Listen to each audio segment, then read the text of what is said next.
Okay, so a neighbor of mine had this lawnmower. It was a brand new lawnmower from Briggs Stratton, and he was actually about to throw it away. It's brand new, and it was running. And all of a sudden, after about a day, he started hearing a little bit of a rod knock, he said. So he checked the oil, and the oil was low and very, very, very gray. I checked it myself, and sure enough, it was low, as if it had almost nothing in it, and what was in it was very, very gray, metallic, shiny, glittery goo. So I asked if I could take it home before we threw it away. He said sure. So I took it apart, and this is what I found. This bolt, I didn't take this bolt off. It fell out. This is a piece of, you guessed it, the connecting rod cap.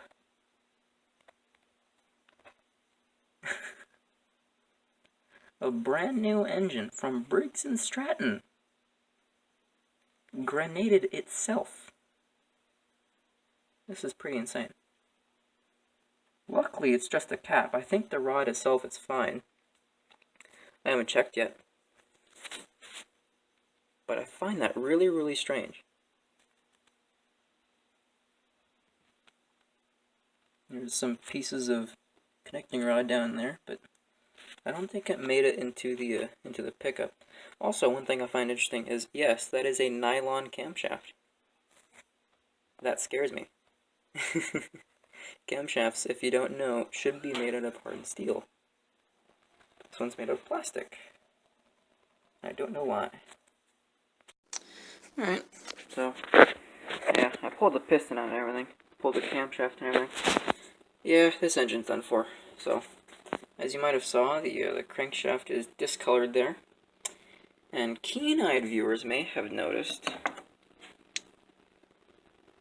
that the connecting rod is a little misshapen there. Yeah, it's bent. So the connecting rod bent, and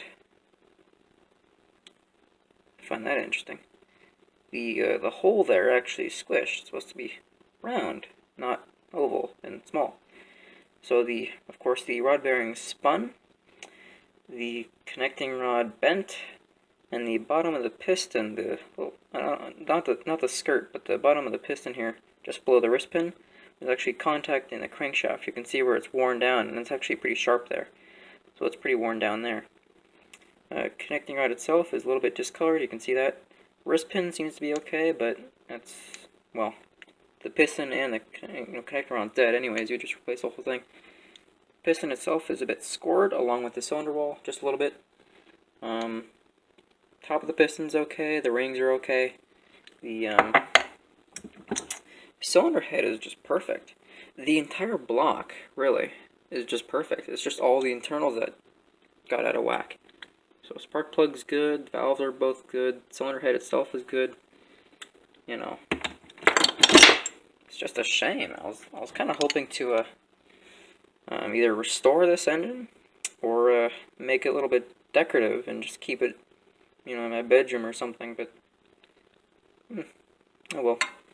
You can see there that the center of the hole there is no longer in line with the connecting rod itself. So that's why it was almost locked up. So, yeah.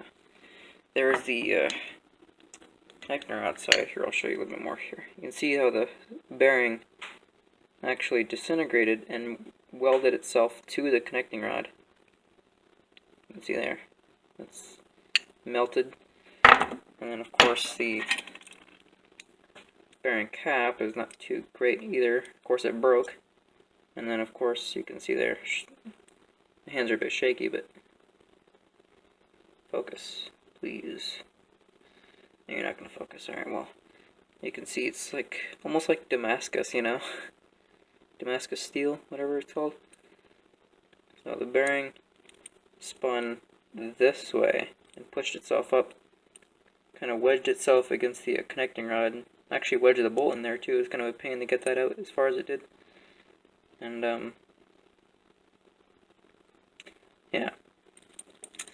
So, that's a bummer. I was kind of hoping to play with this, but, well, it did. Like I said, the block itself is okay. Like, the cylinder bore is a bit scored, but you can hone that.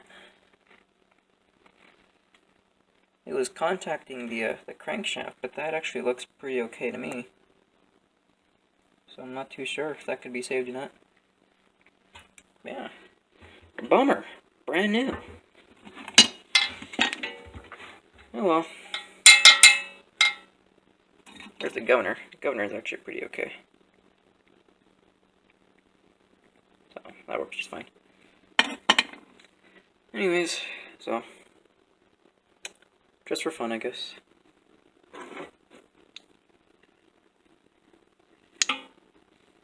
Anyways, that's it.